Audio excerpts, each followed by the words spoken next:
रूस ने तुर्की को बेहद आधुनिक एयर डिफेंस सिस्टम S-400 की दूसरी खेप की सप्लाई शुरू कर दी और इस बात ने अमेरिका और यूरोप के देशों की नींद उड़ा दी। रूस और तुर्की के बीच इस एयर डिफेंस सिस्टम के लिए 2017 में करार हुआ था, जिसके बाद तुर्की को रूस के इस खतरनाक हथियार की पहली खेप 2019 में ही मिल गई थी।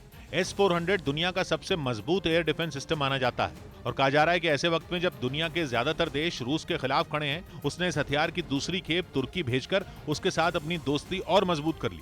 तुर्की एक नेटो देश है, वही नेटो जो यूक्रेन पर हमले के बाद से ही पुतिन का दुश्मन बना हुआ, जो चाहता है कि रूस उसकी ताकत के आगे झुक जाए। पुतिन की हर तरह से घेरेबंदी के लिए नेटो ने कोई कोर कसर नहीं छोड़ी, लेकिन अब उसी का एक सदस्य देश तुर्की रूस के साथ गाढ़ी दोस्ती करता नजर आ रहा है।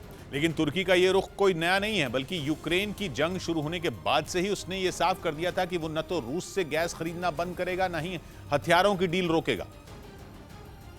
और उसकी ये बात अमेरिका समेत यूरोप के देशों को पसंद नहीं आई। दावा किया गया कि यूक्रेन युद्ध शुरू होने के बाद तुर्की पर इस बात का दबाव बनाया गया कि वो रूस से अपने सारे संबंध खत्म कर दे, लेकिन तुर्की ने ऐसा कुछ भी करने से साफ मना कर दिया। उसकी दलील थी कि इस जंग की वजह से वो पुतिन के साथ अपने रिश्ते खराब नहीं करेगा।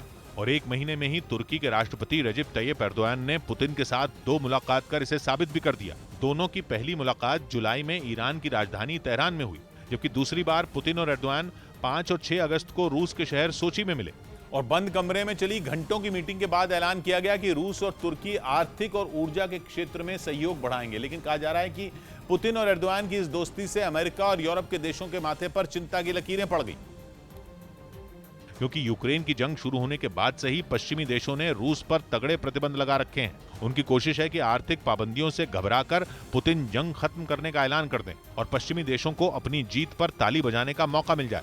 लेकिन 6 महीने बाद भी उनकी हसरत पूरी होती नहीं दिख रही और अब तुर्की उनके जख्मों पर नमक छिड़कने का काम कर रहा है। रूस से गैस भी खरीद रहा है और हथियार भी, यानी बैन के बीच तुर्की रूस की झोली भर रहा है। लेकिन पश्चिमी देश चाहकर भी तुर्की को रोक नहीं पा रहे हैं और कहा जा रहा है कि अमेरिका तो इस पूरे मामले में अपने आप को ठगा हुआ महसूस कर रहा है, क्योंकि बाइडेन तुर्की को अपने पाले में लाने के लिए जी तोड़ कोशिश कर रहे थे। रूस से S-400 की डील के बाद 2020 में अमेरिका ने तुर्की पर कड़े प्रतिबंध लगा दिए थे। हालांकि बाद में बाइडेन ने खुद पहल करते हुए तुर्की को F-16 लड़ाकू विमान देने के प्रस्ताव को हरी झंडी देने की वकालत शुरू कर दी।